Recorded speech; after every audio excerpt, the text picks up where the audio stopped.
اینجا نزدیک ایران است، شهر وان ترکیه.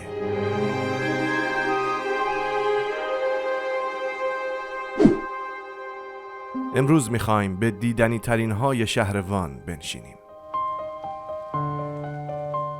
قلعه وان که در 5 کیلومتری مرکز این شهر قرار داره 850 سال قبل از میلاد مسیح ساخته شده.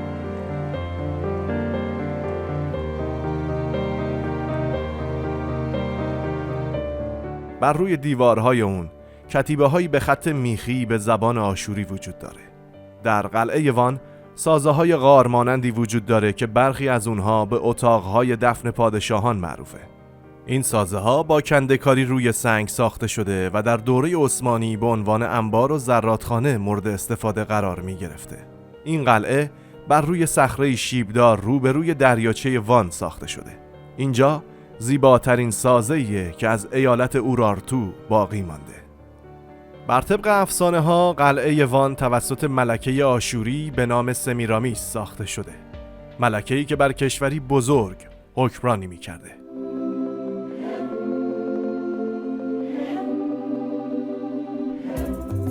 اینجا بزرگترین دریاچه ترکیه است. دریاچه‌ای شبیه به دریا. به همین دلیل دریای وان هم نامیده میشه.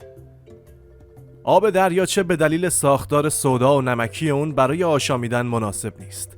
به همین دلیل گونه‌های ماهی در دریاچه رشد نمی‌کنن. فقط کفال مرواریدی خوشمزه‌ای در این دریاچه وجود داره. این دریاچه دارای 4 جزیره است.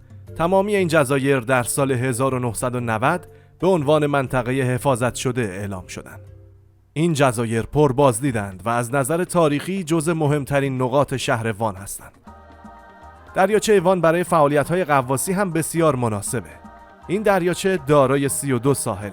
14 مورد از سواحل دور از مناطق مسکونی قرار دارند و این ویژگی تمیز بودن اون رو تضمین میکنه.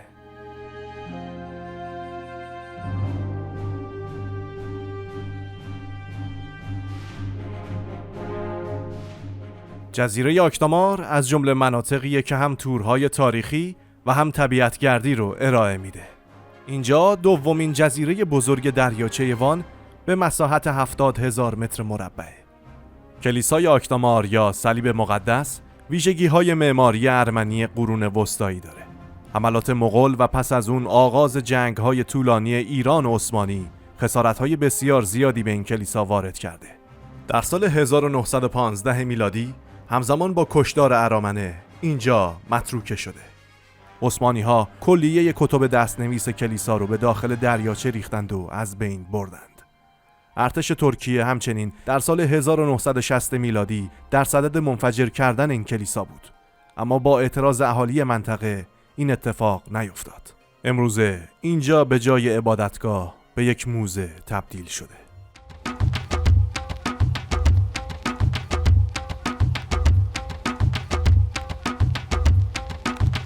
اینجا دومین جزیره دریاچه وانه که امروزه خالی از سکن است.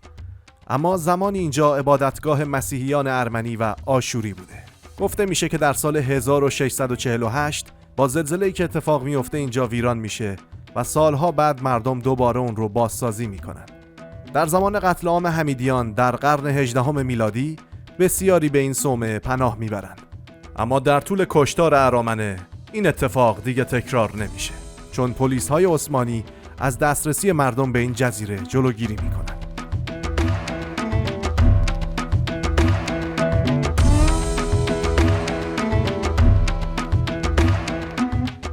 گربه‌های وان نماد این شهرند.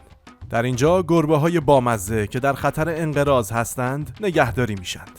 خانه گربه وان که برای محافظت از گربه‌های وان افتتاح شده، گربه‌های ماده و نر رو در اتاق‌های جداگانه نگهداری میکنه و یک اتاق مراقبت ویژه برای گربه‌های تازه متولد شده داره. علاوه بر این، گربه‌های بیمار هم در این خانه درمان میشن. شما را به دیدن گربه‌های وان که با موهای سفید و یک چشم آبی و یک چشم سبز در جهان معروف هستند دعوت میکنم.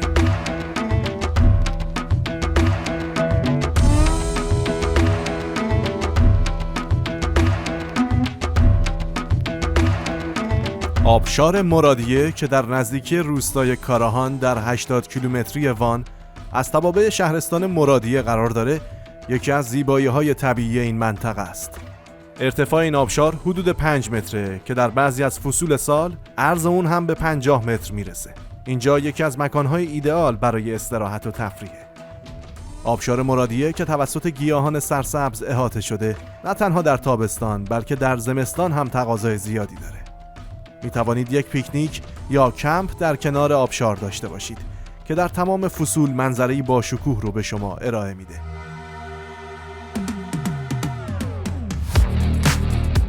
قلعه هوشاب در 40 کیلومتری شرق چاووش تپه قرار گرفته و در زمان سلسله محمودی به دستور سار سلیمان دوباره بازسازی شده. در بالای دروازه غربی کتیبه‌ای به زبان فارسی یافت میشه که چگونگی ساخت اون رو توضیح میده. هوشاب در کردی به معنای آبه، نامی که اشاره به رودخانه‌ای داره که شهر در کرانه‌های اون تأسیس شده. این قلعه در اوایل دوران پادشاهی اورارتو در قرن 9 تا 6 قبل از میلاد بنا شده و بعد از اون تا قرن 17 بارها مورد بازسازی و مرمت قرار گرفته.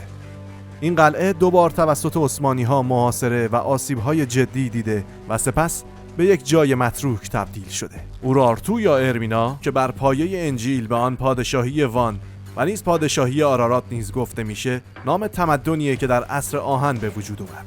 از نظر جغرافیایی این تمدن در اطراف دریاچه ارومیه، دریاچه وان، سرزمین کوهستانی ارمنستان و ناحیه آناتولی شرقی یعنی ترکیه امروزی قرار داشته. مردم اورارتو از نیاکان گرجی‌ها و ارمنی‌های باستان منطقه بودند که از حدود 1000 سال قبل از میلاد مسیح بر این منطقه حکمرانی داشتند. و در پایان باید بگم که اینجا دریاچه ارچکه، بهشت پرندگان ترکیه، در 30 کیلومتری شرق دریاچه وان. 450 گونه پرنده در این دریاچه زندگی می‌کنند.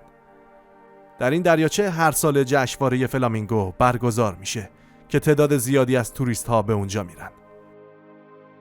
اگر دوستانی در اطرافتون دارید که عاشق طبیعتن، این فیلم رو برای اونها هم بفرستید. ما رو سابسکرایب کنید و اون دکمه زنگوله خطدار کنار اون رو بزنید تا همیشه کارهای ما رو تماشا کنید. تا یک برنامه دیگه، بدرود. خدا نگهدار.